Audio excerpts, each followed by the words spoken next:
My sister stood up at the dinner table and raised her glass, and announced to 23 people that this year I was finally doing something about my weight, and that everyone should help keep me accountable. My stomach dropped so hard I thought I might actually be sick, and for a second I couldn't hear anything except this high ringing in my ears, and I sat there with my fork halfway to my mouth trying to figure out if I'd heard her right.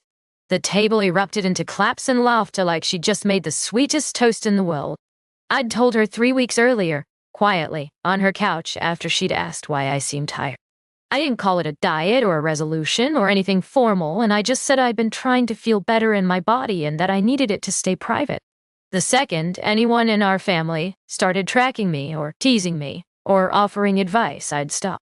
She nodded and squeezed my hand and said she got it, and I believed her. That's the part that made it worse. I actually believed her. New Year's Day at my aunt's house always felt like a performance. The good plates came out and the table got set 3 hours early, and someone always made a speech about fresh starts or gratitude or whatever felt right that year. I'd been dreading it a little, not because of the food, but because I knew people would ask me about resolutions, and I didn't want to lie or deflect in front of everyone. But I figured I could just smile and say something vague about trying to be more present, and that would be enough. My sister picked me up that afternoon, and the drive over felt normal. She asked if I was still going to the gym, and I said, yeah, a few times a week. Nothing crazy, and she nodded and said that was good. Then she asked, a little too casually, if I was still doing the plan. I told her I wasn't calling it a plan, that I was just trying to move more and eat in a way that didn't make me feel awful, and she said okay, she got it. But something in her voice felt off, like she was filing it away, and I told myself I was reading too much into it. When we got to my aunt's house, she kept steering me toward the center of the room. Not physically, but conversationally.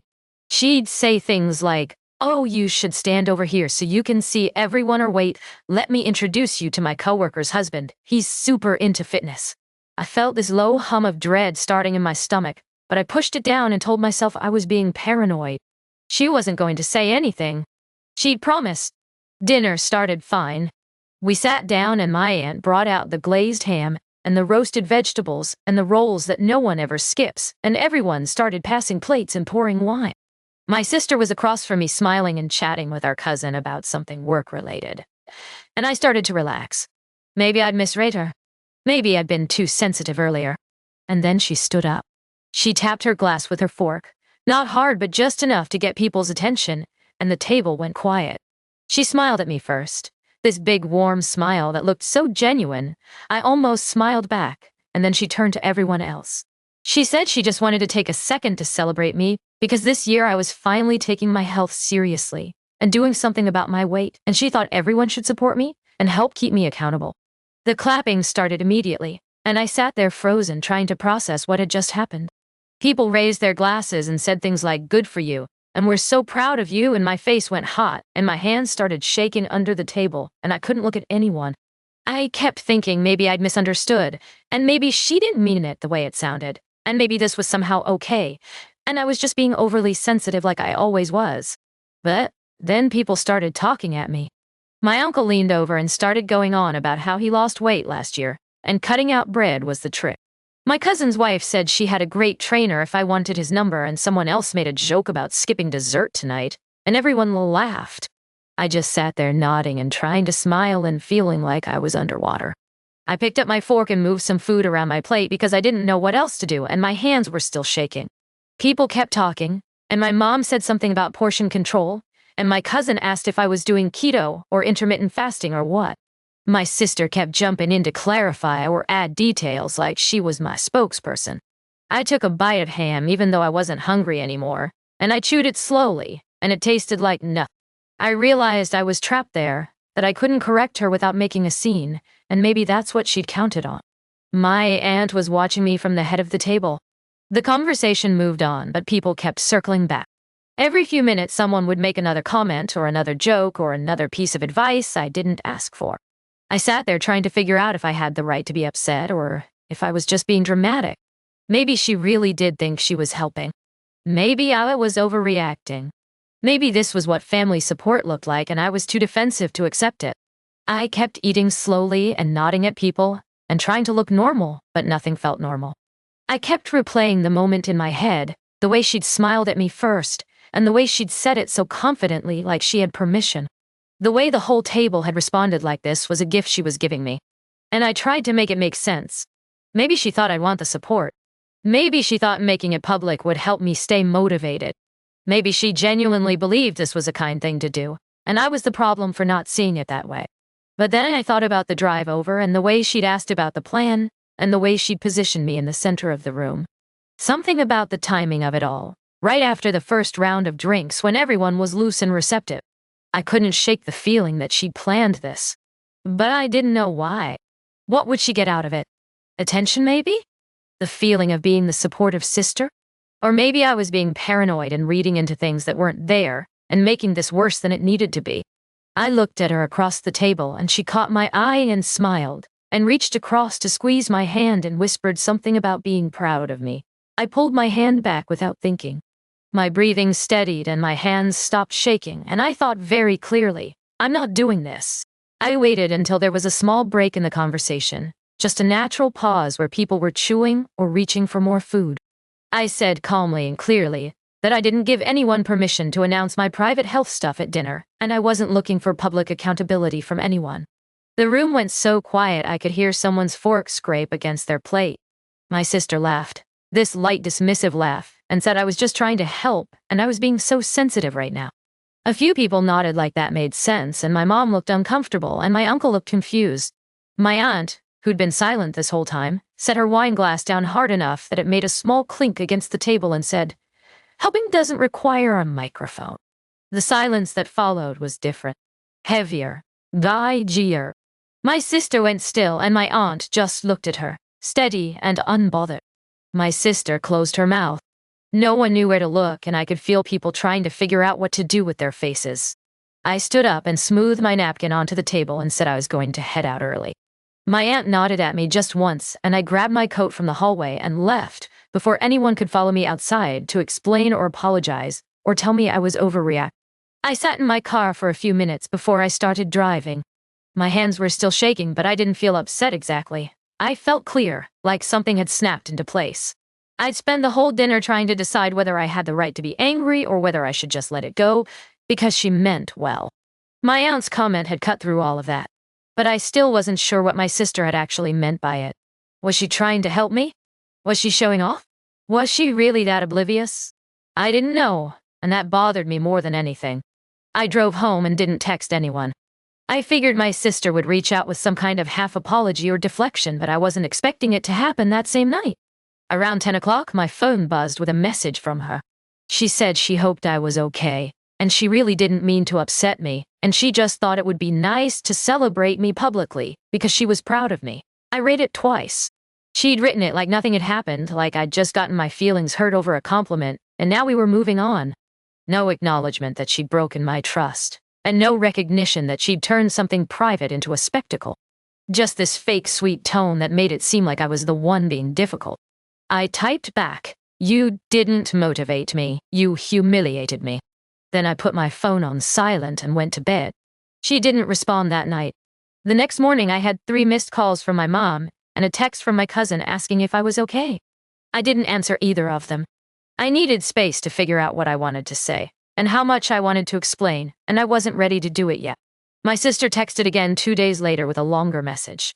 She said she'd been thinking about it, and she was sorry if I felt embarrassed, but she really had been trying to help, and maybe we could talk about it when I was ready.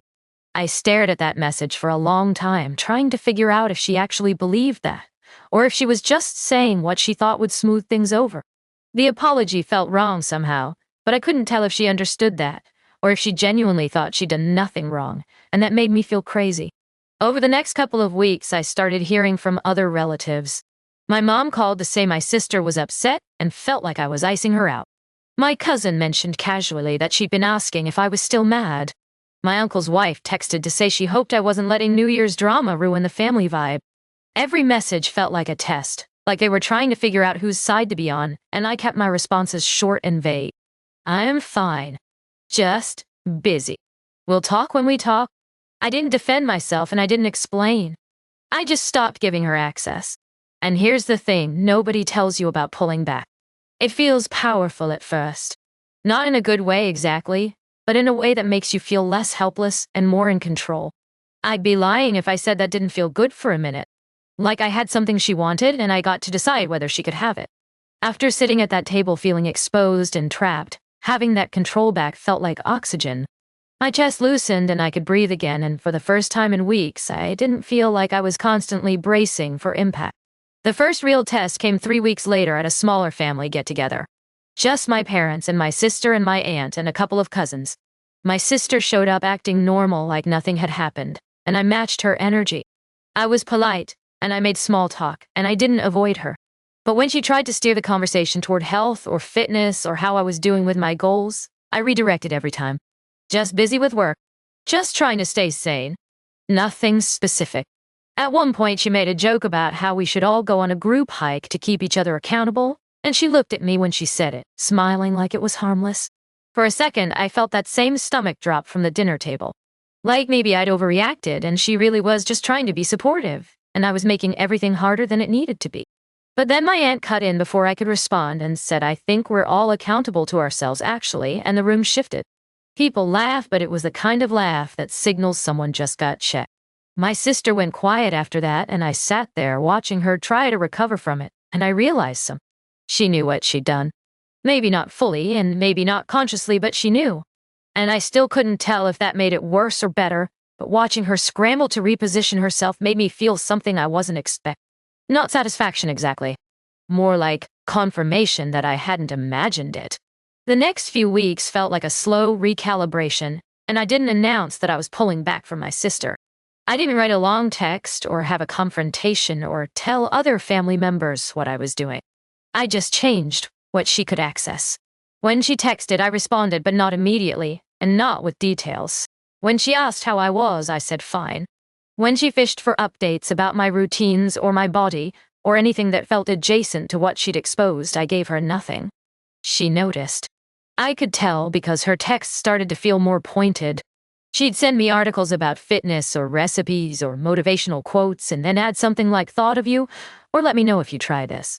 I'd look at those messages and feel this weird pull between guilt and clarity. Maybe I was being petty, and maybe she really was trying to make up for it. Maybe I should just tell her what I needed instead of withdrawing like this. One night, she sent me a voice memo, just her talking about her day and asking how mine was and saying she missed me. I listened to it twice, trying to decide if I should respond with my own voice memo, or just text back, or ignore it completely. I started recording a response 3 different times and deleted it every time because I didn't know what to say. Anything I said would either let her back in completely, or hurt her feelings, and I didn't want to do either. I ended up typing back, "Been good, just swamped, talk soon." And I felt bad about it. Not bad enough to change it, but bad. A few days later, I was at the grocery store, and I saw her favorite coffee creamer. The vanilla caramel kind she'd put in everything. I picked it up without thinking and stood there in the aisle holding it. I almost texted her a photo of it with some joke about how they were out of stock everywhere last month, and now they had a whole shelf. We used to do that, send each other stupid little updates about nothing, and it felt easy and normal, and I missed it standing there holding that bottle. But then I thought about what would happen if I sent it. She'd take it as permission to come back in fully, and we'd be right back where we started, and I'd have to pretend the New Year's thing never happened. So I put the bottle back and finished my shopping and drove home. I felt hollow about it for the rest of the day, but also weirdly relieved, like I'd just passed a test I didn't know I was taking. At first it felt mean, like I was punishing her for something she probably didn't even realize was that bad. But then I'd remember sitting at that table frozen while 23 people weighed in on my body, and I'd remind myself that cruelty, it was protection. But I still wasn't sure if I was protecting myself or just being stubborn, and that uncertainty sat in my chest like something heavy. My mom called me one night and asked gently if I was ever going to talk to my sister about what happened. I told her I already had. I'd told her at the table that I hadn't given permission, and I'd told her over text that she'd humiliated me, and neither of those things had landed. So now I was just living my life, and my sister could do the same. My mom sighed and said she understood, but that it was hard to watch us be distant. I didn't argue, and I just said I wasn't distant. I was boundaried, and there was a difference. She didn't push after that, but I could hear in her voice that she didn't really get it. That made me wonder if anyone did, or if I was just being difficult and calling it boundaries. Thing I didn't expect was how much lighter I felt once I stopped trying to manage her feelings about it. I wasn't angry anymore. I wasn't even hurt, really.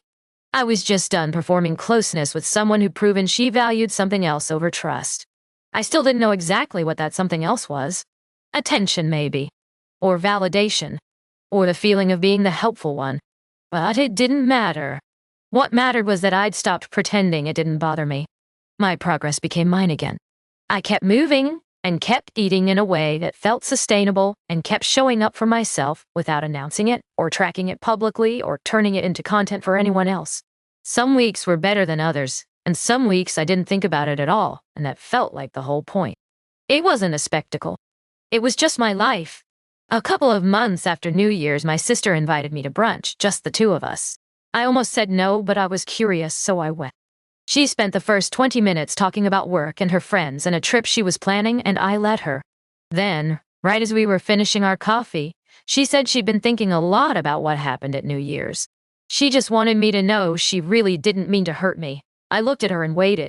She shifted in her seat and added that she thought she just got excited because she was proud of me, and she wanted everyone to know. But she got now that it wasn't her thing to share, and she was sorry. It was the closest she'd come to a real apology, but it still felt incomplete. Like she was sorry for the outcome, but not for the decision. I didn't know if that was enough, or if I even needed it to be enough. I said thank you for saying that and left it there. I didn't absolve her. I didn't tell her it was okay. I just acknowledged that she'd said it, and moved on. She looked a little thrown, like she'd been expecting me to say it's okay, or don't worry about it, but I didn't. We paid the check and hugged goodbye, and I drove home feeling neutral. Not warm. Not cold. Just clear. Things didn't go back to how they were, and I stopped expecting them to.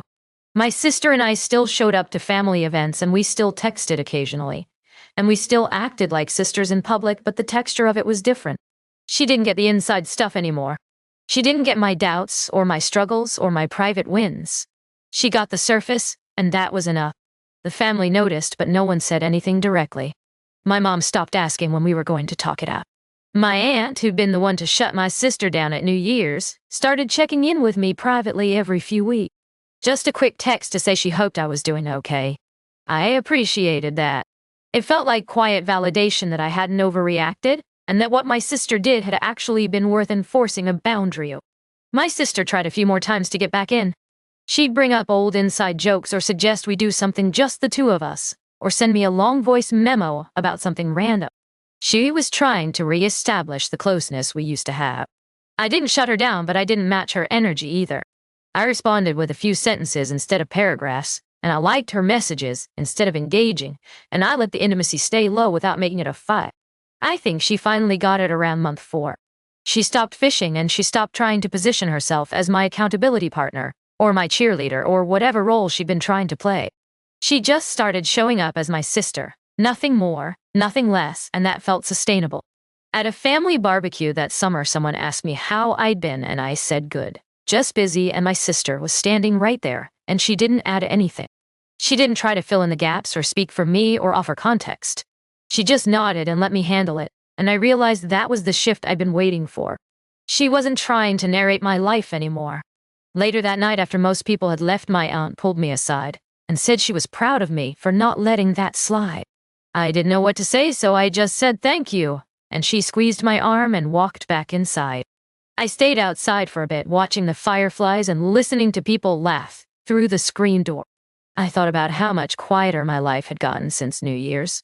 Not in a sad way, but in a protected way. I wasn't performing for anyone, and I wasn't managing anyone's perception of me. I was just doing what I needed to do, and the people who mattered knew without needing a toast, or an update, or a public declaration. My sister came outside a few minutes later, with 2 beers, and handed me one. We didn't talk about it.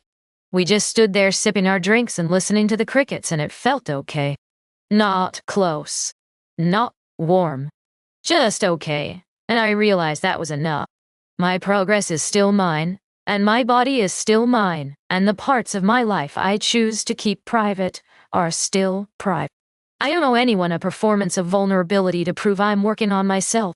My sister isn't a villain. She's just someone who learned the hard way that closeness isn't automatic. It's earned. Once you lose it, you don't get it back just by apologizing or waiting it out or acting like nothing happened. I don't know if we'll ever be as close as we were before. Maybe we will. Maybe we won't. But I'm okay with that because the alternative would have cost me more than the relationship was worth. Thanks for sticking with me through this one. If you found it helpful or relatable, I'd love it if you'd hit the like button and subscribe. We upload new stories every single day, so there's always something new to listen to. Take care of yourself and I'll see you in the next one.